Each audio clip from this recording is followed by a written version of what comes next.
Hello everybody, it's Grant and Kim. Hey, we've had a lot of people ask us how we set up our pontoon boat. We do come down to Shasta and hang out in these bays for 3 to 4 days at a time on the weekends. And so we just kind of wanted to talk about what we've got. So our anchoring system for keeping the boat tied up is there are two shore anchors over there, and then we have a 40-pound anchor out back. And then we also have an anchor out front that we don't normally put down. And as you can see, they're auto anchor systems.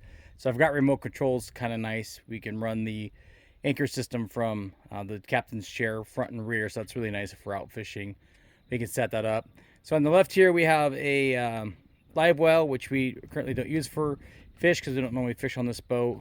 We do use it for things like soap and washcloths. It's a great place to wash your hands after you're getting done cooking, stuff like that. When we were using this for fishing, a lot of times there's a troll plate there on the floor, and there we had a nice Minn Kota remote control trolling motor that's currently sitting at the in the garage at home. And then of course we've got the assortment of electrical outlets up there that I installed, which include a 12 volt just for pumping up air mattresses, stuff like that.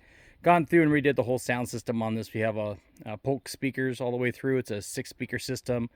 We also have about 2,500 watts amplifier pushing those, and then we also have a 12-inch bass tube, which is also pushing about 1,000 watts on here. So you can definitely hear us coming down the lake. I think it might double as a horn in California. I'm not sure. So other things that we have on board is this is the tote, and there's our big 14-person party island that we blow up, lay out on, lounge on, usually tie it off to the back of the boat.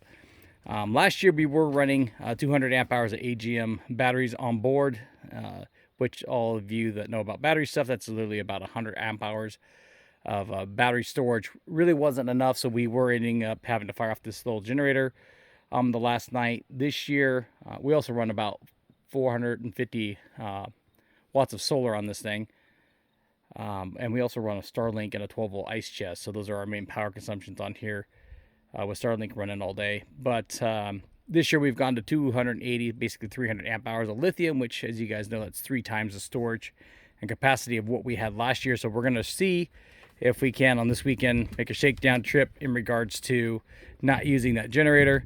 So we've got a storage compartment here that has all of our sleeping stuff in it. This compartment here has life jackets.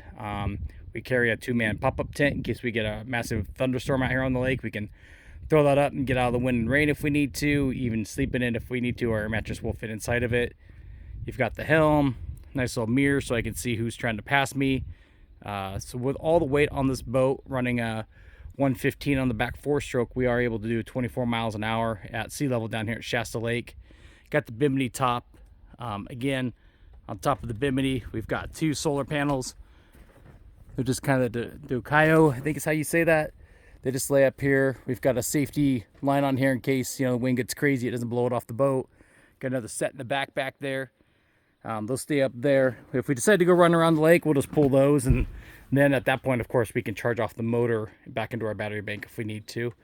So what's nice about these boats is there's storage both in the backrest here and down below, so it really increases the amount of storage you've got. And then coming back here to the back, there's a fishing locker there. We keep a lot of our little noodles in there. We keep our shore anchors in there. We keep our flag in there. So it's a nice little overflow storage area. And then back here, of course, we've got our Starlink, because down here at Shasta, majority of these coves do not have any type of cell connectivity. So to make sure we can check on parents and check on other things that need to get checked on, we have that. That runs basically from when we get up in the morning to when we go to bed at night. Got a little stainless steel barbecue to do some grilling and chilling. And speaking of chilling, we just have a 65 quart ice chest down here. It's 100% 12 volt. This thing doesn't have any problem holding temperatures down. I keep it at 34. If it's 110 degrees out here on the lake, it has no problem. And again, that's just running off of our power. And then kind of what our power bay looks like. This has got all of our electronics in it. So it's got my inverter, it's got my lithium. Yeah, you can see there's a lot of stuff there. Got everything just on these 2 terminals so that at the end of the season, I can go ahead and just pull 1 bolt and I can completely pull my battery out of here, put it in the pump house for the season. And then we are running a Mercury Pro XS 115 on this thing. People say, oh, you need a 150 on these boats. I don't know. 24 miles an hour, we get around Shasta Lake pretty quick, and a lot of the other lakes in Oregon where we would take this boat, Honestly, they're small enough that you just get across them way too fast. So I feel like it's kind of the perfect size for this. We pull tubes, pull wakeboarders, no problem. If you're gonna load this boat up with 14 people all the time and run around and pull tubers and a bunch of wakeboarders, I would definitely move to the 150 just because of the bigger prop size and more torque, so that when you're coming out of those corners, you can really crack the whip and get those people flying, because who wants a boring tube ride? All right, guys, so that's kind of the quick tour of the boat.